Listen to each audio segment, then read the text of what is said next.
নিশ্চিত যে উঠছে সব ঠান্ডা গেছে।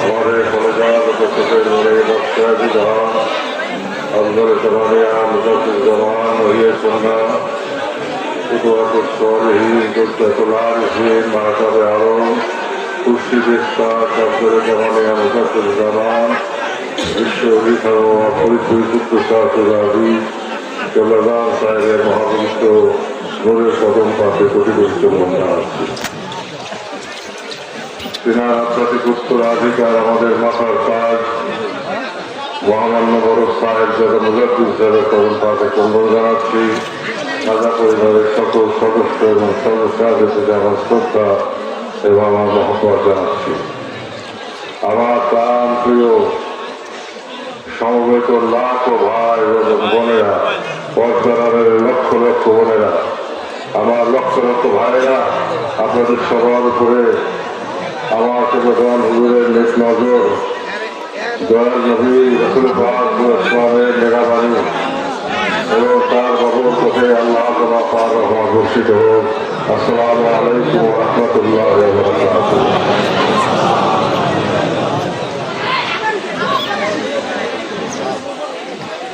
মুখে হাসি, বুকে বল, প্রেম ভরা মন, মানুষ হইতে হবে মানুষ যখন। আমরা আশরাফুল মখলুকাত, আমরা মানুষ। আল্লাহ পাক আমাদেরকে সৃষ্টি করেছেন জান্নাতের ভিতরে।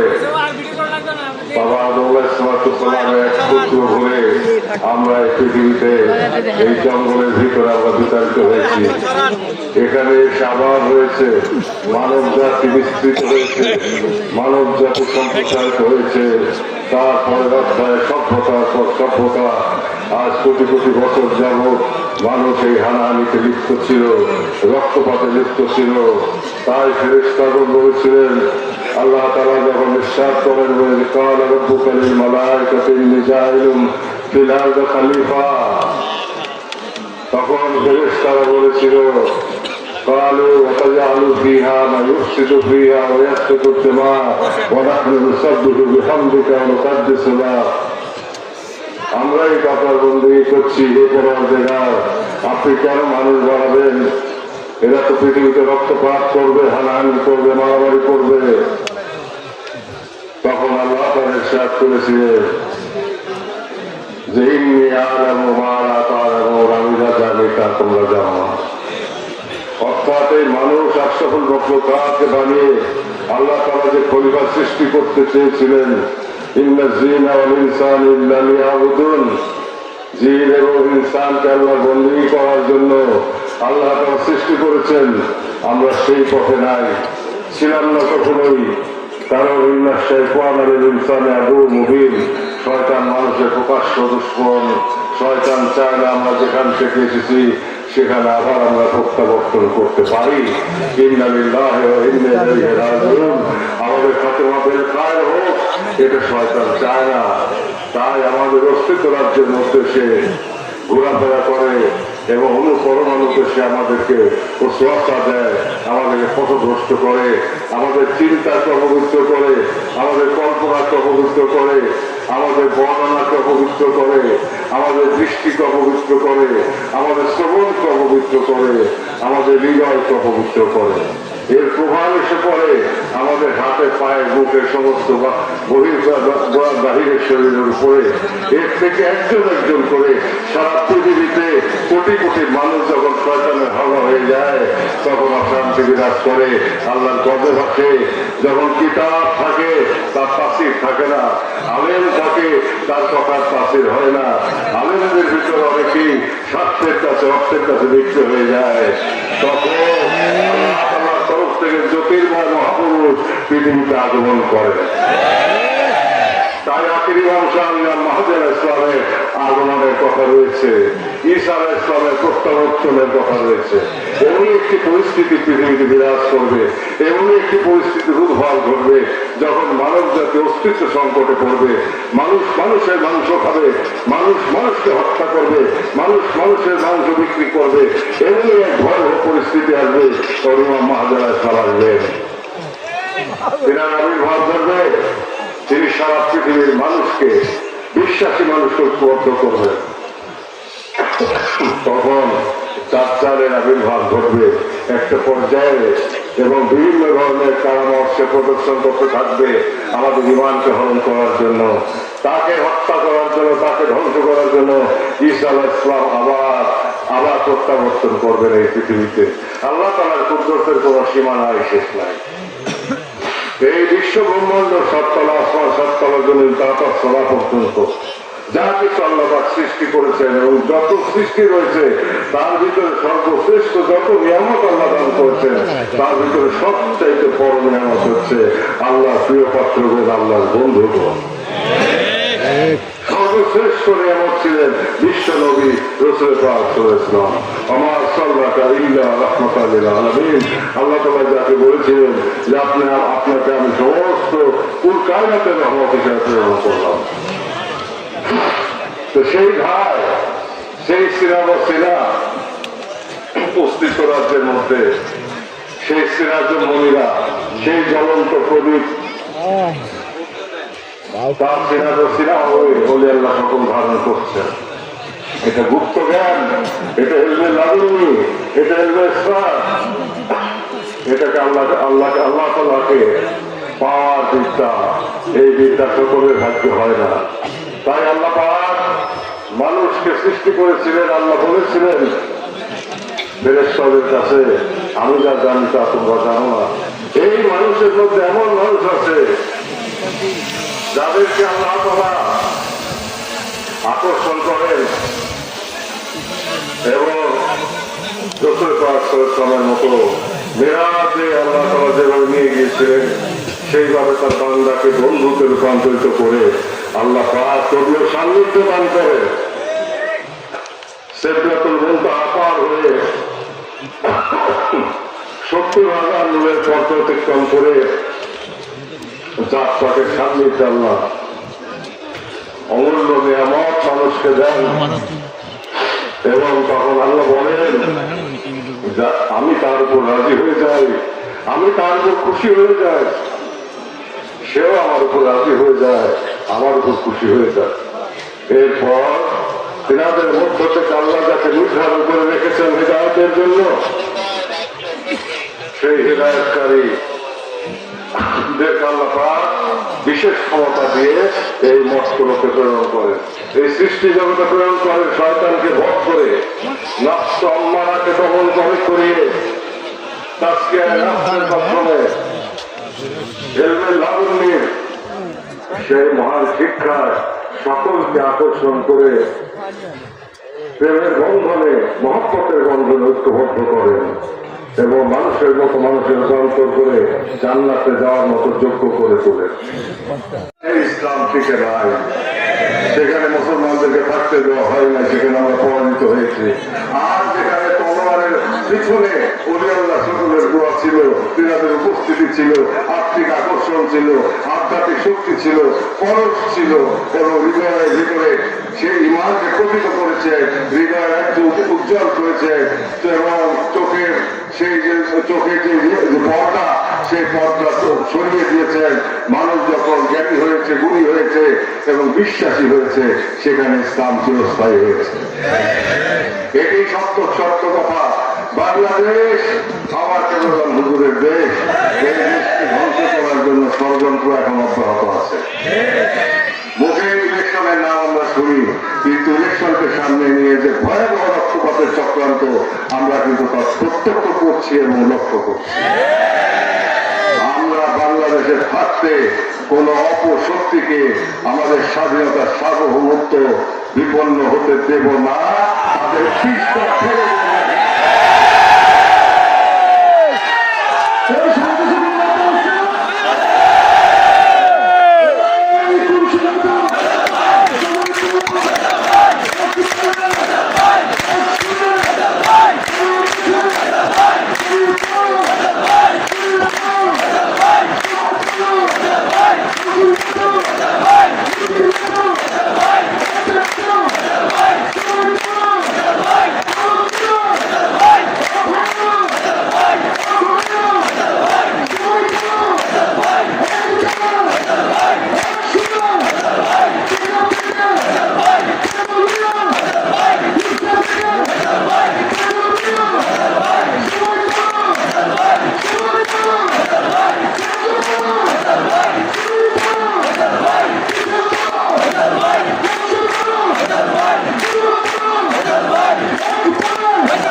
বিশ্বজী দয়াল বাবাকে হারাইছি, তিনি আমাদেরকে ছেড়ে আল্লাহর সাথে মিলিত হয়েছেন। আল্লাহ তাআলার সান্নিধ্যে চলে গেছেন। তারপর 25 বছর আমরা অব্যাহতভাবে শোককে শক্তিতে রূপান্তরিত করে আমরা সামনে অগ্রসর হচ্ছি। নিঃস্বার্থভাবে ক্ষমতাসীনরা এদেশে বসে থাকতো, তলে বসে থাকতো ক্ষমতাসীনরা, পাকিস্তান আমল থেকে আমার বাবার চরণ তলে বসে থাকতো ক্ষমতাসীনরা। সেই ক্ষমতাসীনদেরকে প্রত্যাখ্যান করে তাদেরকে বিতাড়িত করে এদেশের মানুষদেরকে আদর্শে পবিত্রতার পরশে পবিত্র করার জন্য পবিত্র পবিত্র পানির বিরোধ করে প্রকৃত মানুষের রূপান্তর করার জন্য একটি একটি একটি পাদপীঠ আমাকে হুজুর আমাদেরকে দিয়ে গেছেন, সেটাই জাতীয় পার্টি। এটা ধৈর্যের পার্টি, এটা আত্মশুদ্ধির পার্টি, এটা সমাজে পরিবর্তন আনার পার্টি, সমস্ত মানুষকে পরিবর্তিত করে সোনার মানুষের রূপান্তর করার পার্টি এবং সমস্ত মানুষদেরকে আল্লাহমুখী করার পার্টি, আল্লাহর বন্ধুর সহবতে এবং মহব্বতে পাগল করার পার্টি, আদমের পার্টি, বুদ্ধিকে পবিত্র করার পার্টি এবং পবিত্র মহব্বতের পার্টি এবং সত্যের পথে অকুত করা থাকার জীবনী সাহস, সেই সাহসের পার্টি, ধৈর্য ধারণের পার্টি, একতার পার্টি, সাম্যের পার্টি, ঐক্যের পার্টি। সেই পার্টি নিয়ে আমরা অগ্রসর হচ্ছি। যে জনশক্তি আমাদের হাতে এখন বর্তমানে আপনাদের সামনে ভাষ্য, এই জনশক্তি আগেও ছিল। ইচ্ছে করলে আমাদের হাতে যে জনশক্তি, এই জনশক্তি যদি আমরা কোনো পার্টির হাতে থাকতো তো বহু আগেই তারা ঢাকা কারণে সভা করত, দেশকে অবরোধ করতো, আনন্দিত জানাতো, কোনো একজন মানুষ হত্যা করত এবং তারা ক্ষমতার স্বাদ আস্বাদন করার জন্য পালন করা হয়ে যেত। কিন্তু কারণ আমরা জানি যে শেষ অধ্যায় পর্যন্ত মানুষ, এই দেশের মানুষ এবং পৃথিবীর মানুষ কোথায় গিয়ে ধাক্কাটা খাবে সেটা আমরা তো ভালো করেই জানি। আমাদের কাজ হচ্ছে দেশের মানুষকে পরিবর্তন করা, আমাদের কাজ হচ্ছে বিশ্বের মানুষদের চারিত্রিক পরিবর্তন আনা, তাদের কিন্তু ধৈর্য ফিরিয়ে আনা, তাদের কিন্তু বিনয় ফিরিয়ে আনা, উগ্রতার থেকে দূরে সরিয়ে আনা এবং তাদেরকে ভদ্র করা, আল্লাহ আল্লাহ রসুলের মহব্বতে প্রেম সুধা দিয়ে তাদেরকে বিভক্ত করা এবং কেবলতার হুজুরের সান্নিধ্যে নিয়ে আসা, এই ইসলামের প্রকৃত শিক্ষার পথে তাদেরকে প্রতিষ্ঠিত করা। যদি সারা দেশের মানুষ, সারা পৃথিবীর মানুষ পরিবর্তন হয় তবে এই পৃথিবী জান্নাতের বাড়িটা হতে পারে, আল্লাহর রহমতের বাতাস প্রবাহিত হতে পারে। যতক্ষণ পর্যন্ত মানুষ পরিবর্তন না হবে ততক্ষণ পর্যন্ত শান্তি আসবে না। আমি বারবার বলেছি, সম্পদই শুধু শান্তি দেয় না, এই সম্পদ অশান্তিরও কারণ হয়। বিশ্বযুদ্ধের ঘটনা দেখা যায় সারা পৃথিবীতে, এই কিন্তু সম্পদের জন্য।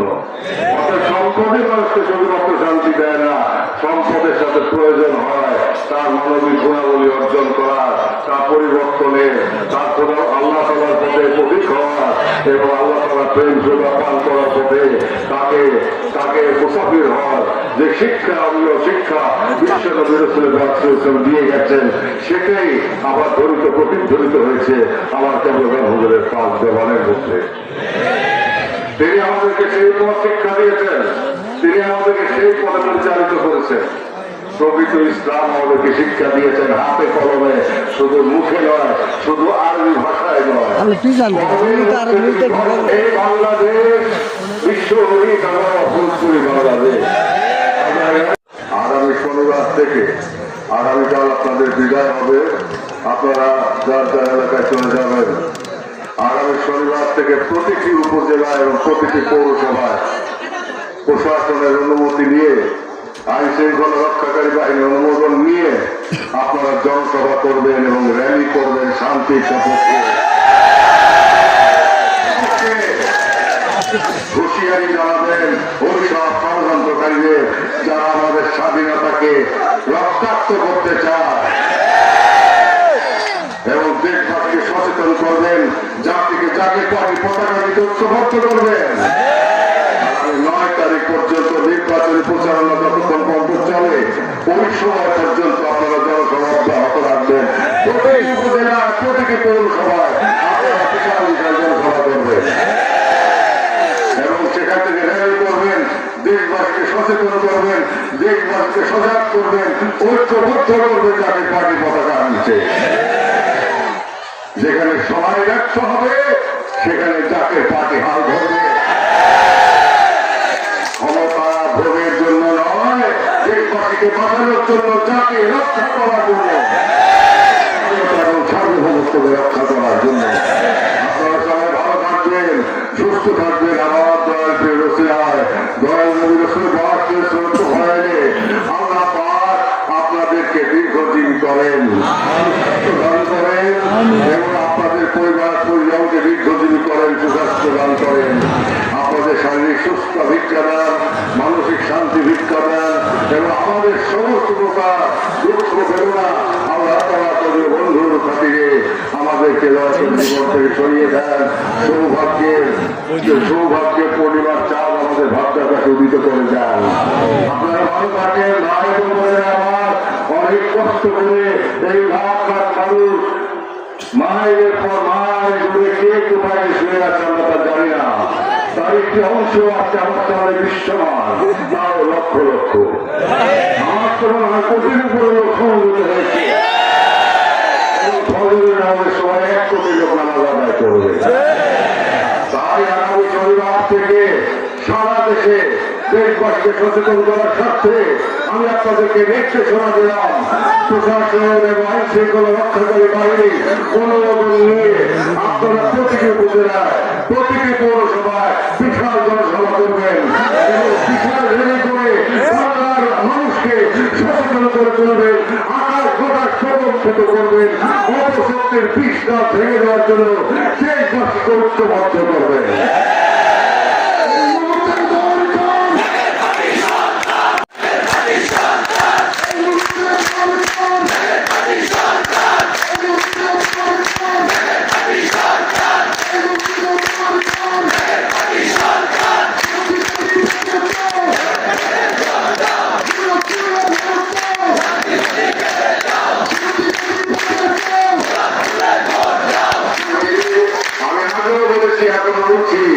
ষড়যন্ত্র দিয়ে গণতন্ত্র প্রতিষ্ঠিত হয় না। গণতন্ত্র প্রতিষ্ঠিত করতে হলে স্বচ্ছ মনের প্রয়োজন, পবিত্র হৃদয়ের প্রয়োজন, ভালো মানুষের প্রয়োজন। তারা হলে কোনোভাবে গণতন্ত্র আসবে না, গণতন্ত্র প্রতিষ্ঠিত হবে না। যা হচ্ছে সবই তামাশা, সবই স্বার্থের খেলা, মানুষের ভাগ্য পরিবর্তনের খেলা নয়। তাও নাই শুধুমাত্র নেতৃত্ব, শুধুমাত্র হাওড়াবুটি খাওয়া, সম্পদ লুণ্ঠন করা, এটাই হচ্ছে বর্তমানে চরিত্র। রাজনৈতিক যে পরিবেশ বিরাজ করছে সেখানে তাই আমরা লক্ষ্য করছি। যেখানে স্বার্থ নেই সেখানে ধর্ম শেষ, সেখানে ধর্মের প্রয়োজন নাই।